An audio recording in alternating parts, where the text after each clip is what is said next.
एक दिन तो गुजारो गुजरात में। प्रधानमंत्री नरेंद्र मोदी ने कहा, चीन के राष्ट्रपति शी जिनपिंग ने सुन लिया, उनकी पत्नी ने भी सुना। आप पधारे हैं यहाँ अहमदाबाद में।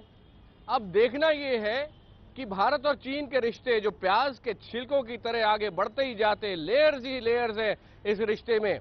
क्या इस रिश्ते में एक बहुत बड़ा बदलाव आने वाला है? क्या ये शताब्दी भारत और चीन की एशिया की शताब्दी बन सकती है? क्या ये दो नेता इतना बड़ा बदलाव वाकई ला सकते हैं? क्या ये नेता जो आज यहां मेरे पीछे मिल रहे हैं साबरमती वाटरफ्रंट पे, जिसके विजुअल्स आप लगातार IBN 7 पर देख रहे हैं, यहां पीछे एरियल व्यू हम आपको दिखा रहे हैं, वो खूबसूरत लाइट्स जहां पर है, एरियल व्यू ये साबरमती वाटरफ्रंट का है, जहां पर मोदी और शी जिनपिंग इस समय मुलाकात कर रहे हैं और बेहद खास माहौल में इन दोनों की मुलाकात हो रही है। लेकिन इसका क्या वाकई भारत के आम आदमी को फायदा मिलेगा? इस पर बात करने के लिए हमारे साथ कुछ खास मेहमान हमारे साथ इस वक्त जुड़ चुके हैं, उनसे बात करेंगे आगे। लेकिन पहले प्रश्नकाल के इस खास एपिसोड में आपको ये बता दें कि इस वक्त बीजिंग से, दिल्ली से और अहमदाबाद से हमारे साथ लोग जुड़े हुए हैं। उनके पास जाएं उससे पहले आज क्या हुआ ये देखते हैं, समझेंगे उसके बाद।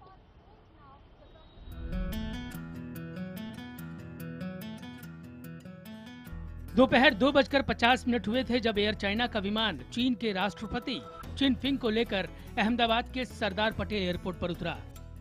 मेहमान की अगवानी के लिए एयरपोर्ट पर गुजरात की मुख्यमंत्री आनंदीबेन पटेल खुद अफसरों के पूरे अमले के साथ मौजूद थी। थोड़े इंतजार के बाद हवाई जहाज का दरवाजा खुला और चीनी राष्ट्रपति अपनी पत्नी के साथ अभिवादन करते नजर आए। राष्ट्रपति जिनपिंग और उनकी पत्नी को एयरपोर्ट पर बैंड के साथ सलामी दी गई। एयरपोर्ट के बाहर गुजरात के पारंपरिक कलाकार भी गाजे बाजे के साथ मौजूद थे। हवाई अड्डे से कड़ी सुरक्षा के बीच उन्हें अहमदाबाद शहर की सड़कों से होते हुए हयात होटल ले जाया गया। 3:15 बजे हयात होटल के दरवाजे पर खुद प्रधानमंत्री नरेंद्र मोदी राष्ट्रपति जिनपिंग और उनकी पत्नी के स्वागत के लिए मौजूद थे। मोदी ने पूरी गर्मजोशी से राष्ट्रपति और उनकी पत्नी फेंग ली युआन से हाथ मिलाकर दोनों की अगवानी की। हयात होटल में मोदी ने सबसे पहले शी जिनपिंग को गुजरात की बौद्ध संस्कृति और सिंधु सभ्यता से सूबे के जुड़ाव के बारे में बताया। हयात होटल में ही गुजरात के कारोबारी जगत की मौजूदगी में कुछ समझौते भी हुए। इसके बाद बारी थी बापू के साबरमती आश्रम की। शाम 5 बजे सादगी के संत के आश्रम में जब जिनपिंग का काफिला पहुंचा तो उनके पहनावे पर पूरी तरह से मोदी का रंग चढ़ा नजर आया। जिनपिंग ने शर्ट और पैंट पर मोदी के तर्ज की ही जैकेट पहन रखी थी। आश्रम में सूत की माला पहनाकर पारंपरिक ढंग से उनका स्वागत किया गया। मोदी ने बड़ी आत्मीयता से उन्हें इस सूत की माला की अहमियत बताई। बापू का आश्रम साबरमती नदी के किनारे ही मौजूद है। मोदी जिनपिंग को लेकर नदी तट पर भी आए। दोनों नेताओं ने हाथ हिलाकर जनता का अभिवादन किया। बाद में आश्रम में जिनपिंग ने बापू का प्रिय चरखा भी चलाया और विजिटर्स बुक पर अपने विचार भी लिखे। मोदी ने आश्रम में कुछ किताबें और उपहार भी दिए।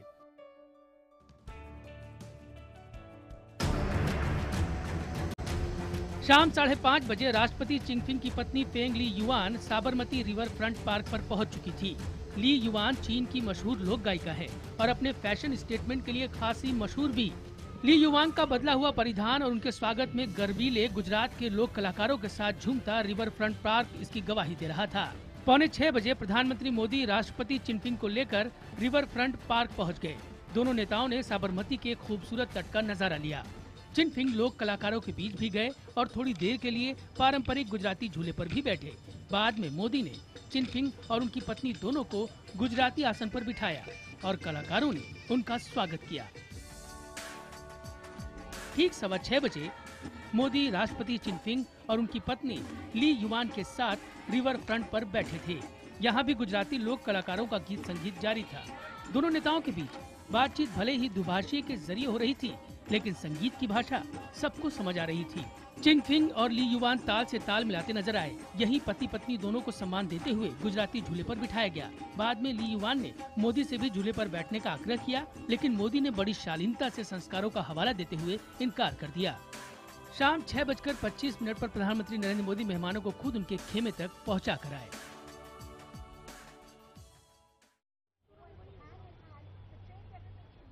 यहाँ इस वक्त जो मेरे पीछे साबरमती रिवर फ्रंट है, यही वो जगह जहां पहले स्लम्स हुआ करते थे और यहाँ इतनी खूबसूरत जगह बनाई गई है और अब रवाना होने की जो वेला है वो आ गई है। एक दिन अहमदाबाद में गुजारने के बाद अब चीन के राष्ट्रपति, भारत के प्रधानमंत्री नरेंद्र मोदी, जिनको आप बहुत देर से एक साथ देख रहे थे, एक सुनहरे झूले पर बैठे हुए थे दोनों और भविष्य की ओर देख रहे थे। क्या वाकई एक सपना ही रह जाएगा या जमीन पर इसे लाया जा सकता है, उतारा जा सकता है? क्या चीन और भारत वाकई साथ खड़े हो सकते हैं? क्या ये ऐसी शक्ति बन सकते हैं जिनको देखकर अमेरिका, ब्रिटेन थर्रा उठे? क्या वाकई रूस, भारत, चीन, साउथ अफ्रीका, ब्राजील एक साथ आ सकते हैं? ये इन दो नेताओं के पास इस समय एक मौका है कि आने वाले समय को रीडिफाइन कर दें। ये एक बहुत बड़ा मौका है और इसी पर बात करने के लिए कुछ खास मेहमान इस वक्त हमारे साथ हैं। मैं आपको बता दूं कौन कौन इस वक्त हमारे साथ है। विवेक का स्वागत है। विदेश मंत्रालय में वरिष्ठ अधिकारी रह चुके हैं और चीन और भारत के रिश्तों के उतार चढ़ाव को बहुत अच्छे से समझते हैं। उनके पास जाएंगे।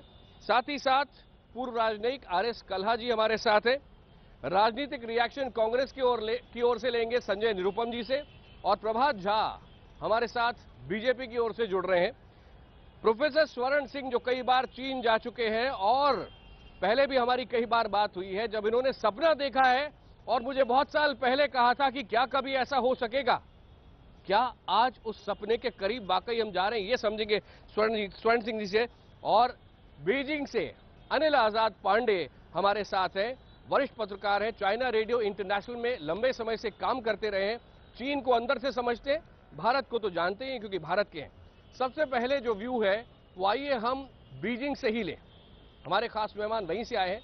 अनिल आजाद पांडे, यहाँ पर सारे टेलीविजन चैनल्स पर जो विजुअल इस वक्त दिख रहा है वो नरेंद्र मोदी और शी जिनपिंग का है, लेकिन चीन के मीडिया में किस तरह आज कवर किया गया इस पूरे इवेंट को और इससे चीन को क्या मिल सकता है, भारत को क्या मिल सकता है, वहां का थोड़ा सा व्यू दें बीजिंग से। आकाश, बिल्कुल आपने कहा कि यह बहुत ही ऐतिहासिक मौका है और चीन के राष्ट्रपति गुजरात से दिल्ली को लौटने वाले हैं और मोदी के साथ। लेकिन जहां तक चीनी मीडिया का सवाल है, अभी मैं बात कर रहा था, अभी मैं चाइनीज टीवी चैनल देख रहा था, लेकिन मुझे पता लगा कि वो श्रीलंका और दूसरे देशों के समाचार उन पर ज्यादा नजर उनकी थी। अभी खासकर उनका लाइव प्रोग्राम मुझे सुनने में आया कि वे नहीं दिखा रहे थे। हालांकि चाइनीज मीडिया में कुछ प्रिंट में कुछ खबरें आई हैं कि चीन के राष्ट्रपति गुजरात पहुंचे हैं और उनका भव्य स्वागत किया गया है और एयरपोर्ट पर आनंदीबेन पटेल जो गुजरात की मुख्यमंत्री हैं और वहां के जो राज्यपाल हैं वो उनकी अगवानी के लिए गुजरात एयरपोर्ट पर गए हुए हैं, अहमदाबाद के एयरपोर्ट पर। और उसके बाद हजारों भारतीय लोगों ने, ऐसा यहाँ पर खबर है कि हजारों लोगों ने उनका स्वागत सड़कों पर किया गया और वहां पर जो चीनी और अंग्रेजी में जो वहां पर होर्डिंग्स लगे हुए हैं राष्ट्रपति शी जिनपिंग के स्वागत में, उसकी चर्चा भी यहाँ पर चीनी मीडिया में है। लेकिन जहां तक इलेक्ट्रॉनिक मीडिया का सवाल है तो उसको लाइव कवरेज हमने यहाँ पर नहीं देखा। भारत के उलट भारत में जहां तमाम टीवी चैनल और तमाम मीडिया उस पर बहुत खास नजर बनाए हुए हैं, मुझे लगता है शायद थोड़ी देर के बाद चीनी मीडिया भी थोड़ा उत्सुक हो जाएगा, क्योंकि उन्हें लगता है कि समय के मुताबिक थोड़ा सा ढलने में टाइम लगता है चीनी मीडिया को। मुझे लगता है थोड़ा सा जब तक उन्हें संदेश नहीं मिलता, क्योंकि स्टेट मीडिया बहुत इस तरह से काम करता है, तो शायद उसके बाद उनके पास कुछ खबरें आएंगी ऑथेंटिक, तो उसके बाद वे जारी करेंगे। बीजिंग की नजर से भारत को हमें दिखाने के लिए धन्यवाद अनिल, साथ ही रहिएगा। प्रोफेसर स्वर्ण सिंह, आपसे जानना चाहूंगा, क्या चीन का मीडिया इस वक्त लाइव नहीं दिखा रहा है? क्यों? क्योंकि एक तो लाइव से शायद उन्हें थोड़ा डर भी होगा, इसके अलावा कुछ सॉलिड यहां से निकले तब ज्यादा कवरेज होगी, ऐसा होगा? चीनी मीडिया में आप देखें कि एक तरह का सरकारी नियंत्रण रहता है, तो उसमें क्या दिखाया जाएगा वो शायद बहुत बार स्पॉन्टेनियसली नहीं वो दिखाया जाता, अनलेस वो चीन के अंदर हो रहा हो या चीन के द्वारा किया जा रहा हो। तो उसमें उनकी यात्राएं जो मालदीव और श्रीलंका में हुई हैं उनका असेसमेंट उनके पास है, इसलिए अभी उनकी कवरेज शायद ज़्यादा हो रही है। और चूंकि राष्ट्रपति आज केवल दोपहर के बाद 3 बजे यहाँ पहुँचे हैं, जो बीजिंग के समय के हिसाब से आप देखें तो 5:30 समय शाम के बज जाते हैं, तो यहाँ की खबरें शायद आज देर रात और कल सुबह तक पहुँचेंगी। तो इसके ये 2 कारण हो सकते हैं। और जैसा आपने कहा कि उनके असली जो बातचीत होने के आयाम है वो तो कल बातचीत होने वाली है। आज तो केवल उत्सव का माहौल है, उसको कल टीवी मीडिया में और कल उनके both visual and written media में नजर आएगा वो सुबह तक, मुझे लगता है ऐसा होने की उम्मीद है। स्वर्ण सिंह जी बिल्कुल हमारे साथ रहिए। संजय निरुपम जी, आपके पास आना चाहूंगा। यहां पर बहुत सारे गुजरातियों से मैं बात कर रहा था और वो गुजरात नु गौरव और देश नु गौरव प्रधानमंत्री को बता रहे हैं, क्योंकि उनका कहना है कि चीन के राष्ट्रपति सबसे पहले अहमदाबाद आए, दिल्ली बाद में आएंगे। कहीं ये विजुअल्स देख के आपको रश्क हुआ कि यूपीए के पास 10 साल से ये सब करने के लिए अपॉर्चुनिटी थी, लेकिन सरकार कुछ मामलों में, कई इंडस्ट्रियलिस्ट ने भी कहा, पैरालाइज्ड रही?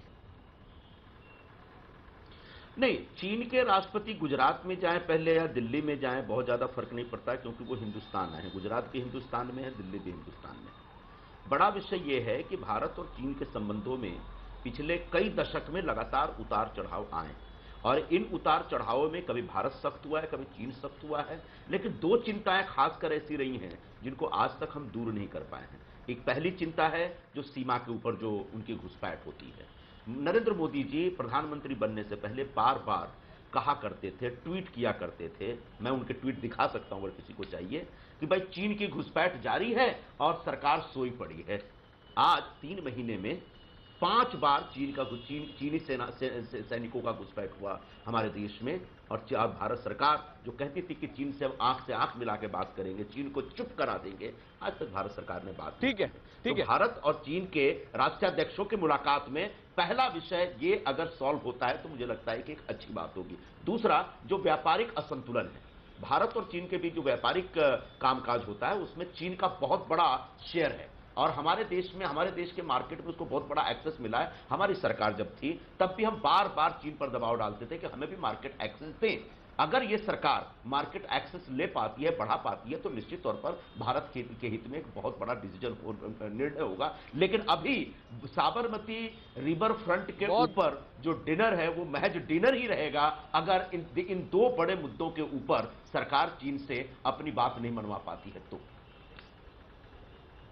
ये सिंबॉलिक है, लेकिन आपने 2 बहुत महत्वपूर्ण सवाल उठाए हैं, और संजय जी जो आप कह रहे हैं ये पूरे देश के लिए बहुत महत्वपूर्ण है।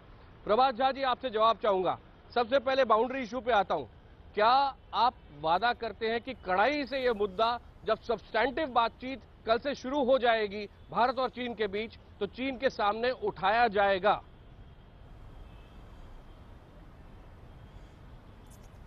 निश्चित तौर पर जो अहम मसले हैं और जिनसे आजादी के बाद हम लगातार जूझ रहे हैं, यह राजनीतिक मामला नहीं है, यह देश की सीमा का मामला है।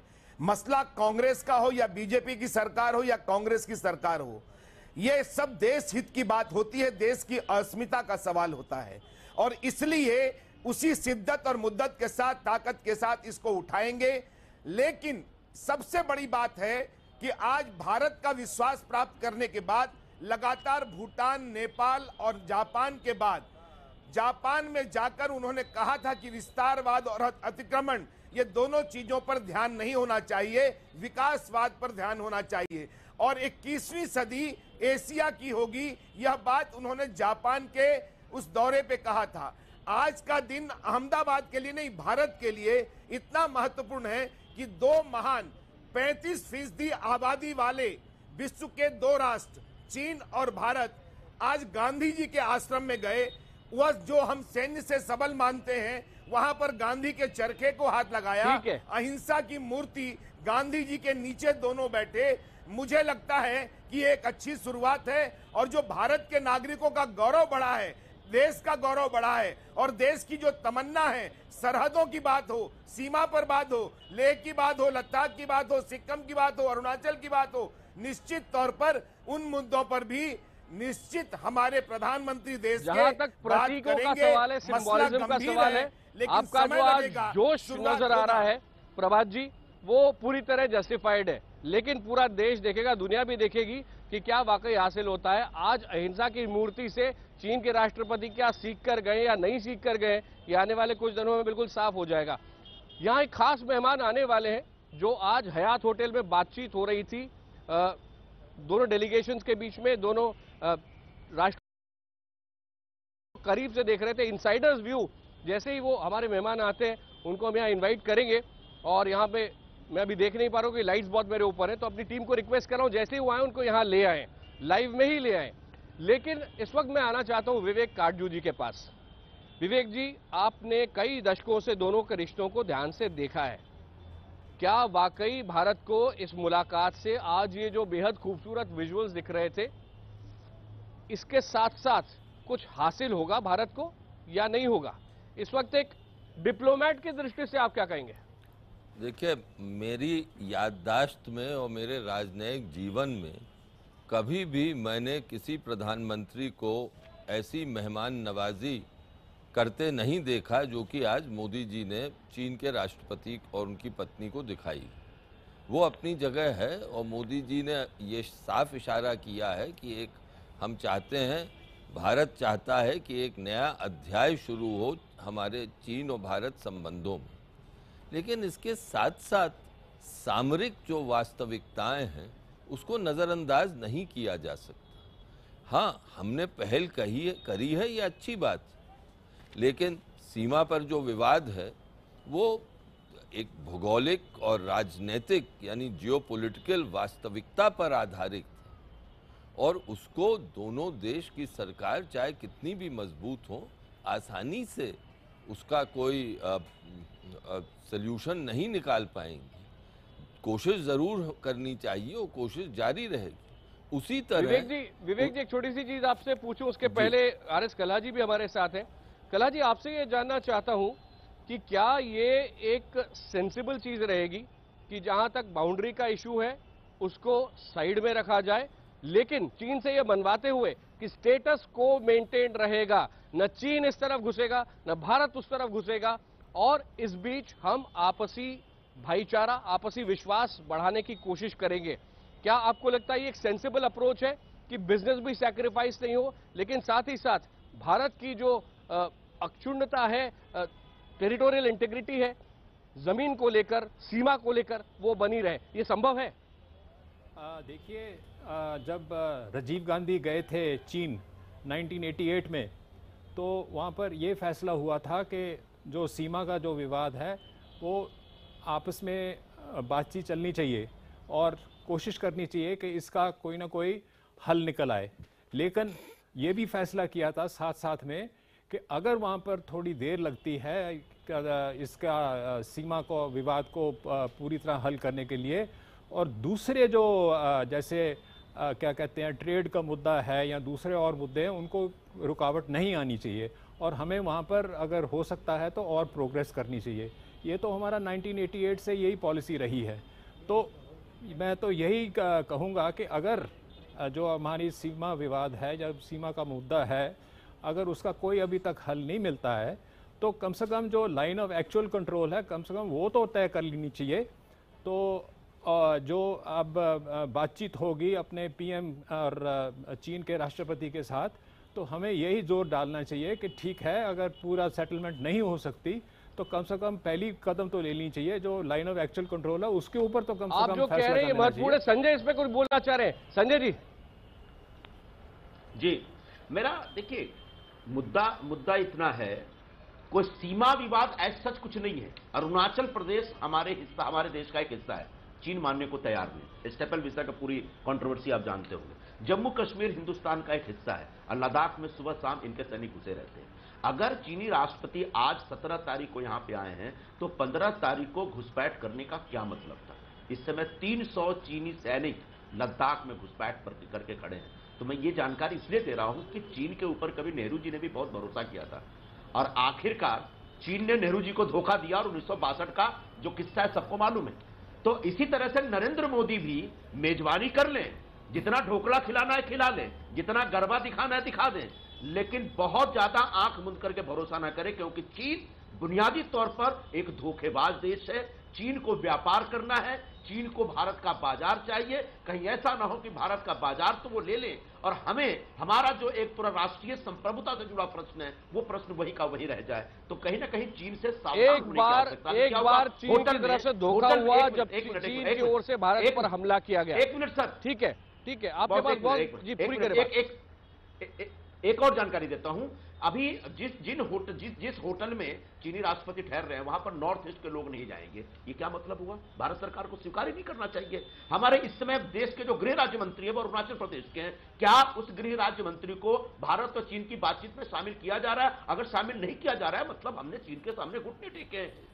तो जो जियोपॉलिटिकल इश्यूज हैं उनके साथ साथ भारत के स्वाभिमान से जुड़ी बातें हैं, उनको भी लेकर के खड़ा रहना पड़ेगा। सिर्फ व्यापार करने का कोई अर्थ नहीं है।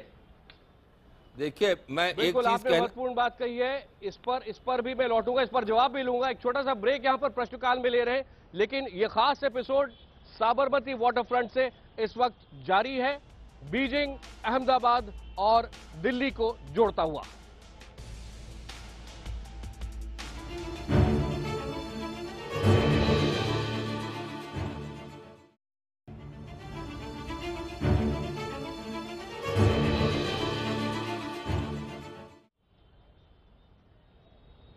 साबरमती के वाटरफ्रंट से प्रश्नकाल का ये खास एपिसोड इस वक्त आप देख रहे हैं। अहमदाबाद, दिल्ली, मुंबई और साथ ही साथ बीजिंग इस वक्त एक साथ कनेक्टेड है IBN 7 के इस खास प्रोग्राम में।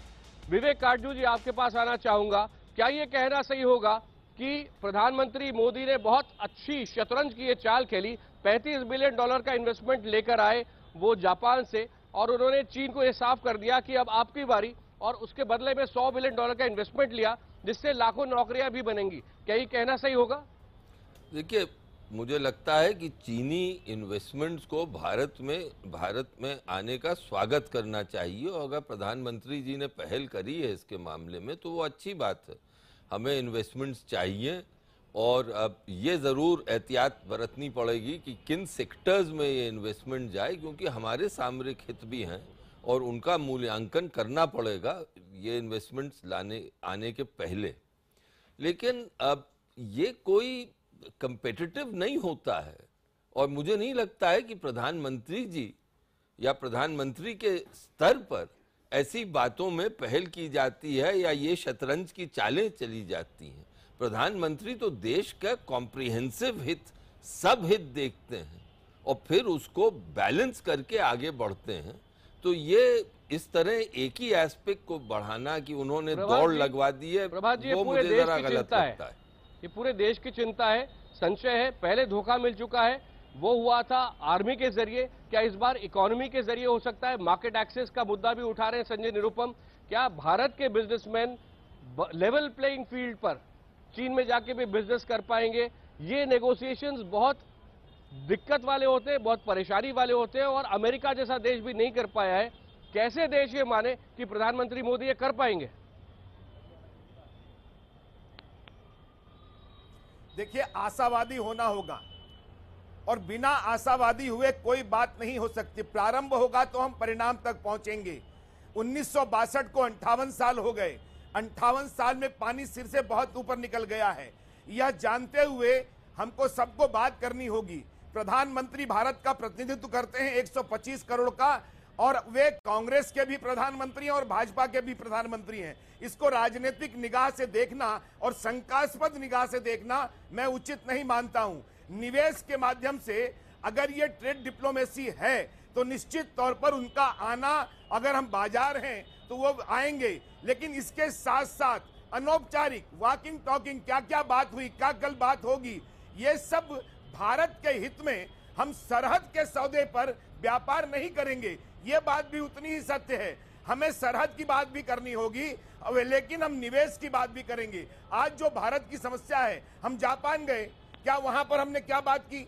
हम निश्चित तौर पर देखिए, एशिया में आज 4 महीने हुए हैं, हम भूटान हुआ है, नेपाल हुआ है, हमने पाकिस्तान से भी बात। 1 मिनट आकाश, सारे जगह से हमने सार्क में एक इमेज बनाई, एशिया में अपनी ताकत बनाई है, और आज चाइना के सामने भी हम बराबरी पर बात कर रहे हैं। हम इस पर बात नहीं कर रहे, और मुझे लगता है कि अगर वो व्यापार की संधि करते हैं तो सीमा के पर भी सब बातें होंगी, और ये शुरुआत है। इसलिए इस शुरुआत की आवाज को सबका एक स्वर होना चाहिए, चाहे वो संजय निरुपम हो, वो प्रभात झा हो, कोई भी हो, विवेक जी हो।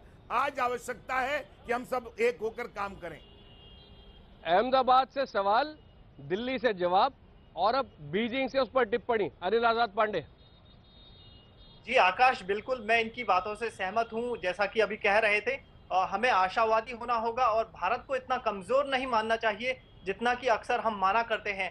हम भी एशिया की बहुत बड़ी ताकत हैं और दुनिया का सबसे बड़ा लोकतंत्र है। भारत को इस लिहाज से चलना होगा। जहां तक सीमा मुद्दा है, सीमा मुद्दा पिछले 58 सालों से चल रहा है और कह सकते हैं बहुत लंबे समय से चल रहा है, कई दशकों से। और इस पर जब भी चर्चा होती है तो कहा जाता है कि भारत और चीन के रिश्ते एक कदम आगे जाते हैं और फिर 2 कदम पीछे आ जाते हैं। तो मुझे लगता है कि हमें यह सोचना होगा कि हम सीमा मुद्दे के साथ साथ व्यापार और तमाम जो रिश्ते हैं उनको बेहतर कर सकते हैं, क्योंकि सिर्फ और सिर्फ सीमा मुद्दे पर टिके रहना मुझे लगता है कहीं ना कहीं थोड़ा मुश्किल दोनों रिश्तों के लिए खटास पैदा करता है। जी स्वर्ण सिंह जी, आपने बीजिंग से ये बात सुनी, लेकिन आपसे ये समझना चाहूंगा, क्योंकि आप कई बार चीन जा चुके हैं और करीब से चीन के लोग जिस तरह से फंक्शन करते हैं, नेता फंक्शन करते हैं, उसको जानते हैं। ये बताइए इस वक्त फाइन प्रिंट क्या है जो हम सब में से बहुत लोग समझ नहीं पा रहे हैं? बड़ा संदेश वहाँ से ये है, आज के माहौल को देखते हुए, प्रेसिडेंट शी जिनपिंग की बॉडी लैंग्वेज को देखते हुए, कि वो भारत से एंगेजमेंट को बढ़ाना चाहते हैं। ये उनकी अपनी ज़रूरत है। इस वक्त उनको निवेश करने के ऐसे आयाम चाहिए अपने देश से बाहर, यहाँ वो और निवेश कर सकें। चीन के नज़रिए से आप देखें, अपने पड़ोसी देशों में उनके पास रशिया को छोड़ के कोई और दोस्त देश बचा ही कहाँ है जहाँ वो इस तरह का निवेश कर सकते हैं। तो इसलिए उनकी अपनी ज़रूरत है, और ऐसा नहीं कि निवेश की और रूस भी हर मुद्दे पर चीन के साथ नहीं खड़ा है। क्यों कला साहब, आपसे ये समझना चाहूंगा, क्योंकि वियतनाम ये चाहता है कि रूस से सबमरीन ले ले, भारत से ब्रह्मोस मिसाइल ले ले और चीन को साउथ चाइना सी में घेर ले, अमेरिका के साथ, ऑस्ट्रेलिया के साथ मिलके। ऐसे में चीन को भारत की कितनी जरूरत है कला साहब, और उसके बदले में भारत को क्या क्या मिल सकता है? देखिए, सबसे पहले जो हमें समझना चाहिए वो ये बात है कि इंटरनेशनल रिलेशंस में कोई फ्री लंच नहीं होता है। अगर चीन आपको $100 बिलियन का प्रॉमिस कर रहा है, तो कम से कम जो स्मॉल प्रिंट है उसको तो देख लेना चाहिए भी कौन से कंडीशंस में आपको दे रहा है ये $100 बिलियन। अब दूसरी बात रही आपकी जो आपने उठाई है रूस की और जो आर्म्स सप्लाई की। आपको याद होगा कि चीन पाकिस्तान को क्या कहते हैं, सिर्फ मिलिट्री सप्लाई नहीं करता, न्यूक्लियर सप्लाई भी करता है। पिछले 5 साल में चीन की जो आर्म्स सप्लाई पाकिस्तान को जारी है 162% इंक्रीज हुई है, और उसमें से 55% पाकिस्तान को गई है। हमें ये भूलना नहीं चाहिए।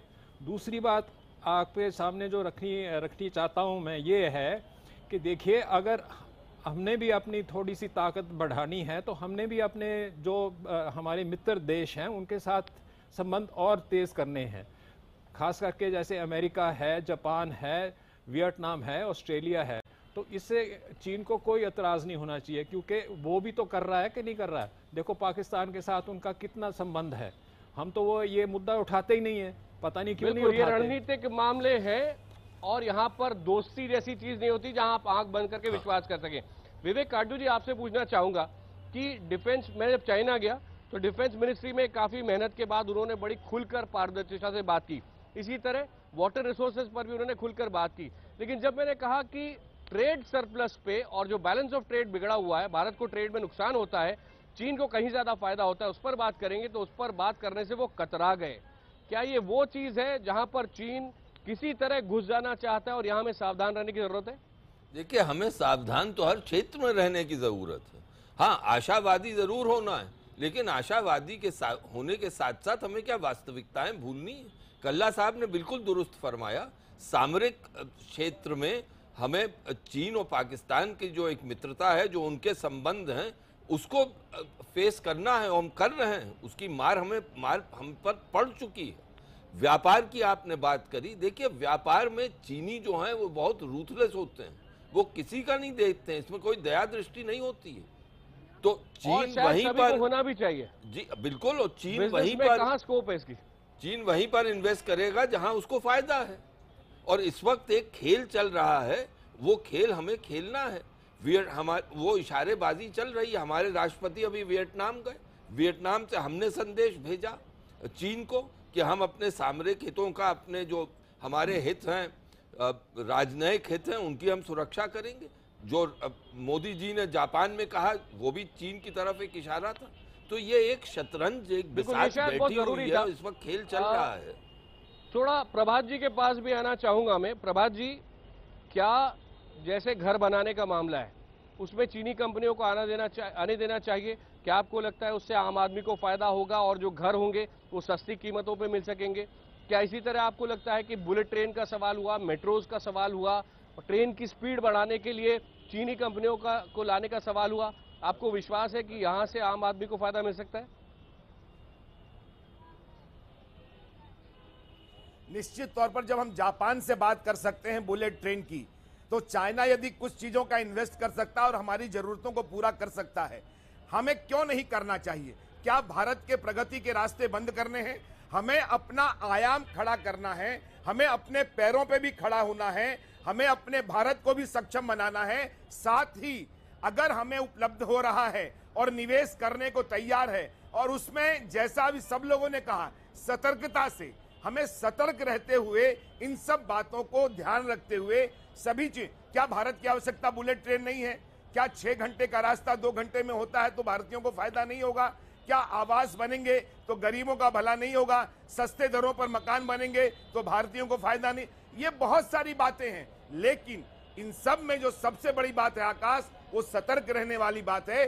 हम किसी चीज के समझौते पर नहीं जाएंगे, और हमें इसलिए विश्वास है, आज विश्व का विश्वास जीत रहे हैं हम। ट्रस्ट, नरेंद्र मोदी पर ट्रस्ट है भारत को। भारत के साथ साथ वर्ल्ड के अनेक, अब इसके बाद वो जा रहे हैं अमेरिका, अमेरिका के बाद पुतिन आने वाले हैं। ये सब चीजें 5-6 महीने में हो रही है, पहले क्यों नहीं होती थी? इसलिए कि भारत ने एक बहुत बड़ा मैंडेट दिया, जो जनादेश दिया है उसको लेकर भारत का प्रधानमंत्री विश्व का विश्वास जीतने की ओर निकला है। अब इसमें बहुत सारी सावधानियां भी होती हैं जिसको बरतने की पूरी कोशिश करेंगे। विवेक काटजू जी, आपसे एक चीज पूछना चाहता हूं, जो कि फिरोज खंबाटा, उनसे थोड़ी देर पहले मेरी बात हो रही थी, जो कि रसना सॉफ्ट ड्रिंक कॉन्सेंट्रेट, जो हम सब मेहमानों को सर्व कर चुके होंगे जिंदगी में कई बार, उसके ओनर है, सीआईआई में प्रेसिडेंट रह चुके हैं यहाँ पे। उनका कहना है कि अभी जो जैसे एमओयूज वगैरह हैं ये साइन हुए, अच्छी बात है, लेकिन मैं तो उससे आगे बढ़कर एक चीज पूछना चाहता हूं कि क्या एमएफएन स्टेटस भारत और चीन एक दूसरे को दें, ये अच्छी बात ना होगी? क्या फ्री ट्रेड एरियाज बन सके, वो एक बड़ा कदम आगे बढ़ने का होगा? क्या हमारी स्पीड अभी बहुत धीरे है भारत और चीन की? देखिए, मुझे लगता है कि उनकी जो टिप्पणी थी उसका तात्पर्य ये था कि चीन को भी उतना ही अपना बाजार खोलना चाहिए भारत के लिए, जैसे हमने उनके लिए बाजार खोला है। सब दुनिया जानती है कि चीनी बाजार में बहुत सारे रिस्ट्रिक्शंस होते हैं, ये भारत ही के लिए नहीं है, सब देशों के लिए। अमेरिका और चीन की ट्रेड व्यापार के क्षेत्र में तो दशकों से बातचीत चल रही है, और अमेरिका का हमेशा यही कंप्लेंट रहता है कि चीनी बाजार पूरा खुला नहीं। तो ये बातें तो हमें उनके सामने रखनी है, उनको दबाव डालना है उन पर, लेकिन ये हमें नहीं भूलना चाहिए कि आसानी से चीन इस क्षेत्र में हमें जगह नहीं देगा, लेकिन कोशिश जारी रखनी चाहिए। ठीक है, एक आखिरी सवाल बीजिंग के लिए। अनिल आजाद पांडे, आपकी आखिरी टिप्पणी। आप बड़े ध्यान से सुन रहे हैं, यहाँ सब क्या कह रहे हैं, आपकी आखिरी टिप्पणी।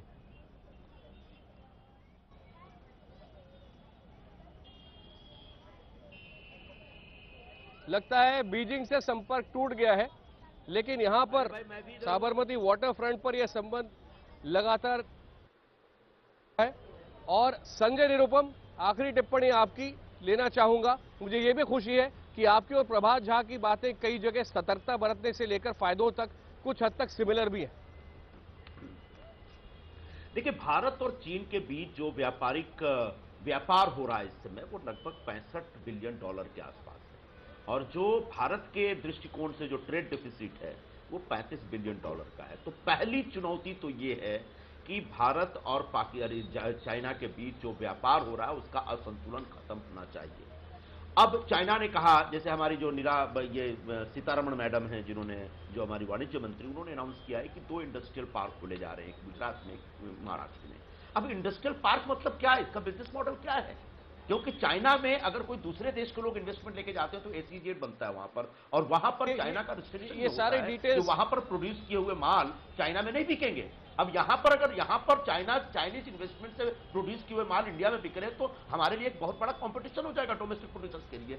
एक विषय महत्वपूर्ण ये है। दूसरा महत्वपूर्ण विषय ये है कि याद रखिएगा, चाइना एक व्यापारिक दृष्टिकोण से बहुत ही सख्त, कट्टर और काइया किस्म का देश है। तो कहीं ऐसा ना हो, बिल्कुल यहाँ संजय जी, यहाँ पर वक्त खत्म हो रहा है। आप जो बातें कह रहे हैं वो सब हमने ध्यान से सुनी, बिल्कुल इसमें कोई शक नहीं, लेकिन अब पूरी दुनिया की नजरें इन 2 नेताओं पर है, जिनको डिस्क्राइब किया गया है very popular, very powerful, very decisive. निर्णायक फैसले अगले कुछ दिनों में ये 2 बड़े नेता क्या लेते हैं, इस पर भविष्य का सिर्फ एशिया का नहीं, पूरी दुनिया के देशों पर नजर होगी, और ये बदलाव हम सबकी जिंदगियों को बदलेंगे। सारे मेहमानों को बहुत बहुत धन्यवाद। लेकिन साबरमती वाटरफ्रंट पर एक छोटे से ब्रेक के बाद प्रश्नकाल में हम वापस लौट रहे हैं।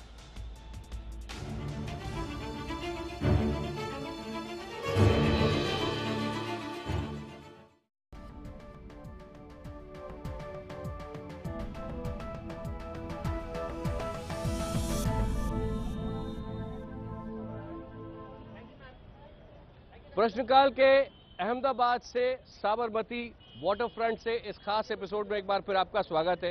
यहीं अहमदाबाद में एक सज्जन मुझे मिले आज बात करते, उन्होंने कहा देखो शादी नहीं करनी चाहिए, क्योंकि देखो प्रधानमंत्री मोदी का जहां तक सवाल है, उनकी कोई ऐसी पत्नी नहीं है जो कहे अरे बर्थडे के दिन में तुम फैमिली के साथ नहीं बैठोगे, ऑफिस का काम करोगे।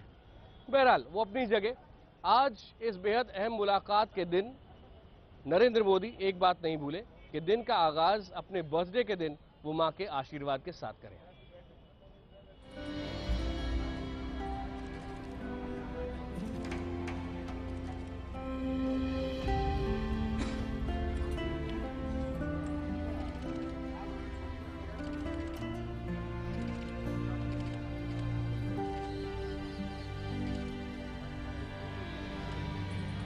सत्रह सितंबर प्रधानमंत्री नरेंद्र मोदी का जन्मदिन,